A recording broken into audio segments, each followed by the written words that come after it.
കോർപ്പറേഷന്റെ പുതിയ ഭരണസമിതിയിൽ പ്രതീക്ഷ അർപ്പിക്കുകയാണ് കൊല്ലം കോർപ്പറേഷൻ പരിധിയിലുള്ള പോളയത്തോട് മാർക്കറ്റ്. ദേശീയപാതയോരത്തെ മാർക്കറ്റിനെ ഇത്രയും കാലം അധികൃതർ അവഗണിക്കുകയായിരുന്നു. വേണ്ടുവോളം സ്ഥലമുള്ള മാർക്കറ്റ് വളപ്പിൽ ദീർഘവീക്ഷണത്തോടെ കെട്ടിടങ്ങളും മറ്റ് സൗകര്യങ്ങളും ഒരുക്കിയാൽ ഏറ്റവും മികച്ച മാർക്കറ്റായി മാറ്റാവുന്നതാണ്. എന്നാൽ ആ നിലയിൽ കോർപ്പറേഷൻ ഗൗരവത്തോടെ മാർക്കറ്റിനെ കണ്ടില്ലെന്നതാണ് കഴിഞ്ഞ കാലങ്ങളിൽ നിന്നും മനസ്സിലാക്കാൻ സാധിക്കുന്നത്.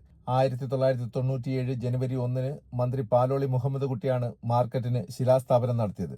2020 ഓഗസ്റ്റ് 8 മന്ത്രി VP രാമകൃഷ്ണപിള്ള ഉദ്ഘാടനം ചെയ്തു. മാർക്കറ്റും കൊമേഴ്സ്യൽ കോംപ്ലക്സുമാണ് ഉദ്ഘാടനം ചെയ്തത്. എന്നാൽ പിന്നീട് മാർക്കറ്റിൽ ആളൊഴിഞ്ഞു. വിൽക്കാനും വാങ്ങാനും ആളുകൾ എത്താതായതോടെ സൗകര്യങ്ങൾ വർദ്ധിപ്പിക്കാൻ അധികൃതർ താൽപര്യപ്പെട്ടില്ല. മത്സ്യ സ്റ്റാളുകളിൽ പഴയതും പുതിയതുമായ ഉപകരണങ്ങളും ആക്രി സാധനങ്ങളും നിറച്ചു വച്ചിരിക്കുകയാണ്.